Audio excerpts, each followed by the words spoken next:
Welcome back to a new video. In this one, I'm going to show you how to point Buzz to use any model that you want. Now, if you haven't heard of Buzz before, I view it as Slack combined with AI agents in a really intuitive manner. And I've been using it for the last couple of days to try to automate as much of my job as possible. And while there's nothing specific that Buzz does that is not possible or hasn't been possible before, however, I do believe it is the most intuitive way of having multiple agents talk to each other in one singular workspace. It really does feel like Slack. So in this video, I'm going to show you, first of all, how to install it. I'm also going to show you, because most people use it with Claude or Codex, which can be pretty expensive. If you've been around in the AI space in the last couple of weeks, you've probably heard of a model called Kimi K3, which is Moonshot's new AI model. Now, the reason why this is making such big waves really is because, first of all, it's open source. The weights are also available, which means you can download it if you had a strong enough computer onto your local machine and use it. The craziest part though is the fact that its performance is comparable to that of Fable and 5.6. Like, if you look at some of these benchmarks, you'll see that in some cases, it actually beats Fable. And you're getting comparable results as the frontier models for a third of the cost. If I look here, the cost per million token of output for Fable is $50, while on Kimi, it's literally $15. So without further ado, let's install Buzz, let's bring Kimi into it, and then let's see some of the use cases that we can run using Kimi and Buzz. If you haven't heard of Buzz, like I said before, it is a new software from the guy who made Twitter, Jack Dorsey, and this is also open source. And once you click on, if you want to download it yourself, go to buzz.xyz, go to get the app, and then it'll ask you to download something. Once you've downloaded it, you're gonna get a screen that looks like this. And a couple of different things to know about Buzz. It's very similar to Slack. You got an inbox tab here with some notifications. In here, I can see all of my different agents that I've created, and you can view agents as essentially different people that can work with you. So in Slack, you can add your team members. You can also add real people. In Buzz, but you can also add AI agents. And then below that, you have channels, and you can have as many channels as you want. I've got one for content structure and writing, content research, general thumbnail generation, travel planners, etc. And then below that, obviously, you have DMs. The part that I want to start with is how do you actually connect your harnesses and your models to Buzz. And if I go here and I click on the left hand side where it says agents, here you're going to see a couple different options. You probably already have a Claude Code subscription. Well, you can use that subscription within Buzz. You don't have to pay for the API separately. That's one of the really cool aspects of this. Now, if this doesn't say ready for you, there's going to be a button here that says sign in. Just click the sign in button. It'll open up a new browser. Just follow the steps and it'll bring you right back here with your subscription or with this saying ready. You can do the same with the Buzz agent. You can same with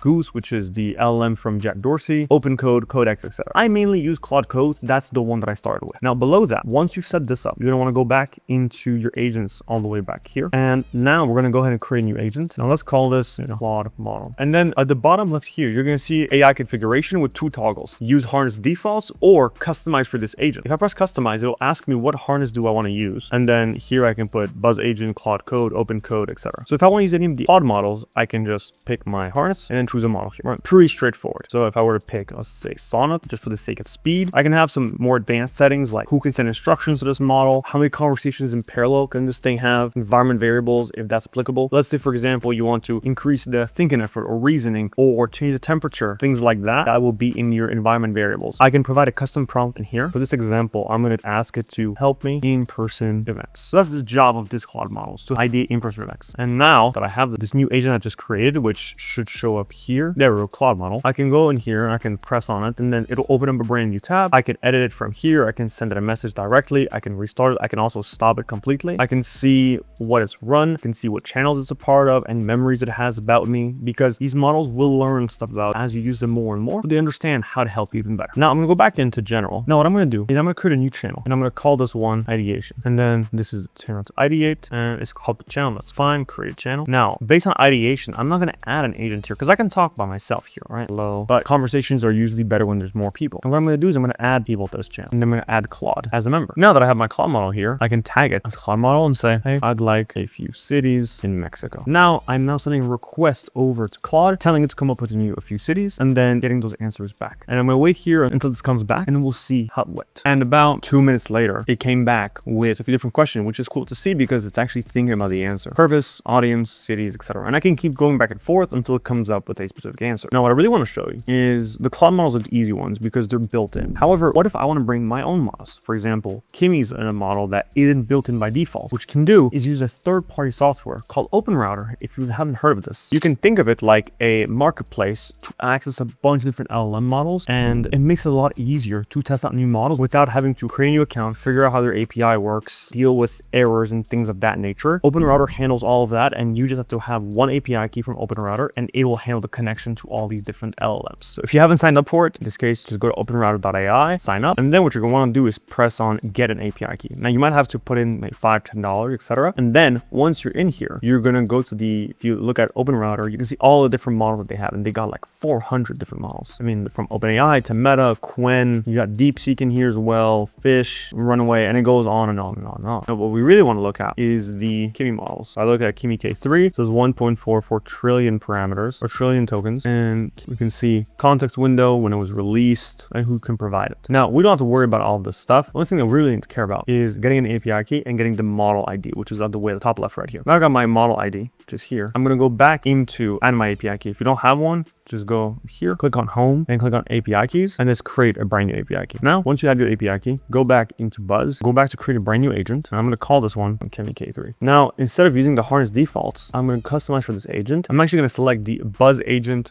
harness, and from the LLM provider, I want to select OpenAI compatible. Then the API key is the API key that you just saw earlier. And then I'm going to go back into Buzz, paste my key right there, choose a model. This is where we're going to go back into in here.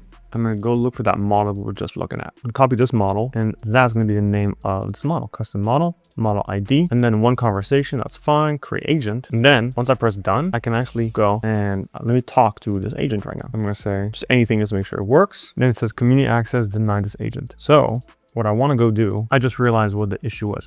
So Kimi K3, we actually set the wrong provider. I'm going to go into manage, edit, and the LM provider is actually OpenRouter. And then from here, I'm going to paste in the right API key this time. The model, this is when I can decide to, I can search for it if I want, Kimi K3, and press save changes. Now, if I press restart and I retype it again, I give it a sec, it should now start working, and now it's thinking, and it just replied to me, which is super cool. So that's how you actually bring in Kimi K3. Now, let's actually test these different agents out. And what I want to do is I have this ideation channel. I'm going to put both of them in the ideation channel. I'm going to tell them, look, go back and forth until you figure out the best place for us to have an in-person event in Mexico. So let's go back into ideation. I'm going to add a member in here. Let me bring the one I just added. And then I'm going to tell it, hey guys, I want you to go back and forth on different events and different venues that we could have in Mexico. I did somewhere that's located near to a big airport, somewhere that's less than 30 minutes away from said airport, as well as somewhere that's super safe. And ideally, I need a venue that has the capacity to handle about 500 people. And I want you to go back and forth, have maybe one or two go at it. And once you're done, give me a list of maybe 3 candidates that could be the right spot. Now, what's cool is I can now tag both of these, Kimi K3 as well as Claude, and I can just let it do its thing where they'll now sort of talk to each other, figure out what the right move is, and I will get the final result, which is what are the 3 best venues in Mexico, given the parameters that I've told it. Is it the most optimized prompt? Not at all. However, it's a good starting point to get agents to talk to each other. And if I look at the activity now, you can see Claude is already working on something, and Kimi's also working on something. And I'm going to let them talk back and forth a little bit, and then once they're done, we'll come right back. And just like that, I can see they're still going at it, but I'm already getting some really good results from Kimi, way more than from Sonnet. And the coolest part about this is, I mean, I've used Fable. I know how expensive Fable is. This is not a battle of intelligence of whether or not this is better than Fable. It very much is a cost-saving opportunity where I know I can essentially do 3 times more work because of the fact that I'm not as limited by the token limits, which was for me a huge problem because I felt like I had to cheap out on the models so I can work longer and work more. And just having Kimi inside of Buzz has really just been, I mean, it's the coolest thing, right? For me, it's been helpful to be able to bring in different agents so I can try different things, because some agents are better at specifics than others. I like Claude for writing. I like Kimi just for sort of,